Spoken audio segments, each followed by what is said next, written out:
Oi pessoal, tudo bem com vocês? Eu tô bem, graças a Deus, espero que vocês também.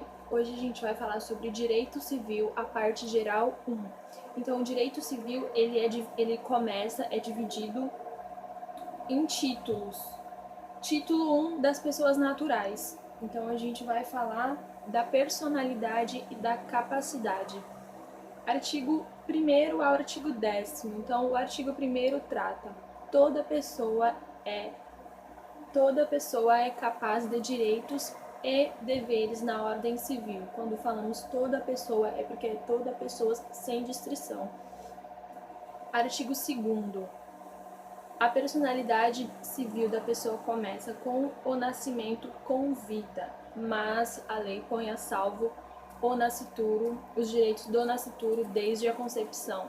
Então, a personalidade começa com o nascimento com vida, porém a lei põe a salvo os direitos do bebê desde a sua concepção lá na barriga. Daí a gente destrincha duas teorias: teoria natalista, que compreende a personalidade desde o nascimento com vida, e a teoria conceptualista ou concepcionista, que trata a personalidade desde a sua concepção. Aí a gente vai abordar esses temas lá na frente em direito constitucional, com biodireito e bioética. São temas bem legais para se tratar.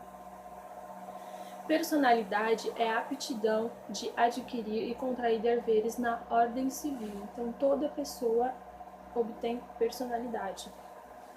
Entramos em capacidade de direito, de fato ou exercício, legítima ou específica. Capacidade de direito é a capacidade da personalidade. Toda pessoa é capaz de direitos. Capacidade de fato ou exercício é capacidade de exercer por si só os direitos. Capacidade específica ou legítima é a capacidade para realizar determinado ato jurídico específico. Então, são essas três capacidades.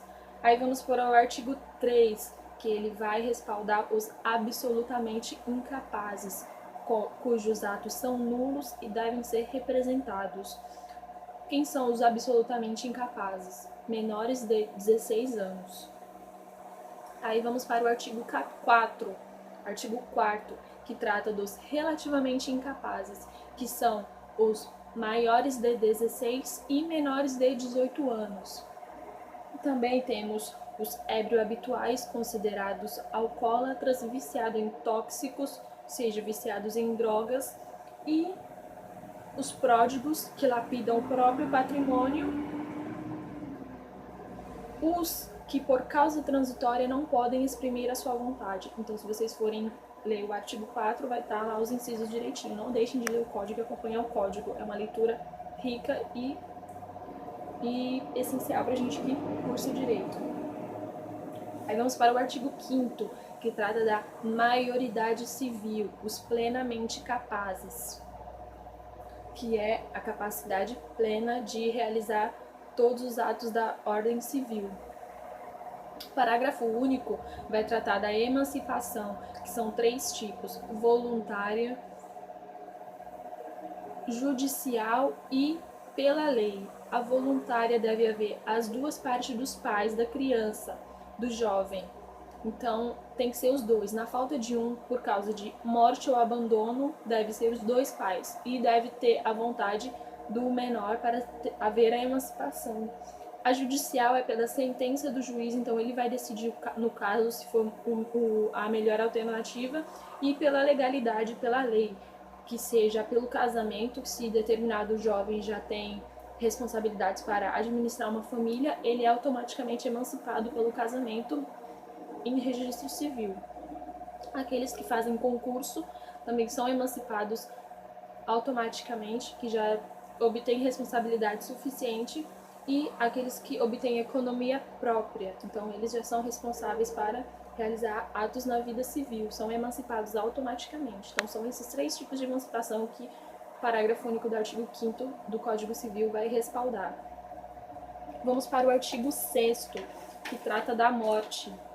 A existência da pessoa natural termina com a morte, devendo haver corpo e sendo atestado pelo médico. Então, Deve haver corpo e deve ter o atestado do médico que a pessoa faleceu, respaldada pelo artigo 6º, onde entra a sucessão definitiva, cujo assunto abordaremos a seguir. Artigo 7º, morte presumida, sem decretação de ausência, ou seja, morte presumida é quando presume-se que alguém morreu e não temos o corpo. Então vai falar, o Estado afirma a morte através de sentença sem o corpo. Então, o parágrafo único deve falar que as buscas devem estar esgotadas e deve-se fixar a data provável do falecimento. Então, a morte presumida ela vai se dar quando for extremamente provável que a pessoa morreu, esgotada as buscas, e se a pessoa foi desaparecida em campanha ou prisioneiro não for encontrado em até 2 anos pós término da guerra, presume-se que ela está morta. O artigo 8 vai falar da morte simultânea dos comorientes. Se geralmente em acidentes de avião, quando a explosão, quando o avião some, presume-se simultaneamente mortos, porque estavam todos juntos. Então, se um avião explodiu, refere-se que todas as pessoas morreram simultaneamente mortos. Artigo 8º. Então, a comoriência é a morte de 2 ou mais pessoas simultâneas. A premoriência é quem morreu primeiro, quem veio a falecer primeiro. Premoriência. Artigo 8º, então, vai tratar quando não consegue se identificar quem faleceu primeiro, simultaneamente mortos. Artigo 9 do Registro Civil, casamentos, certidões de óbitos, divórcios, separação judicial e restabelecimento de sociedade conjugal, reconhecimento de filiação. E o inciso 3º foi revogado. Então, o artigo 10º vai tratar, artigo 9º, perdão, vai tratar do registro civil. São, quando a gente nasce, temos que registrar, quando a gente se casa, tem que registrar. Então, tudo é por registro civil. E quando fizermos E o artigo 10º vai falar da averbação, quando for necessário fazer algum tipo de alteração nesse registro, cujo mencionamos anteriormente. Averbação, artigo 10º. Seja nulidade de casamento, divórcio, separação, reconhecimento de filiação,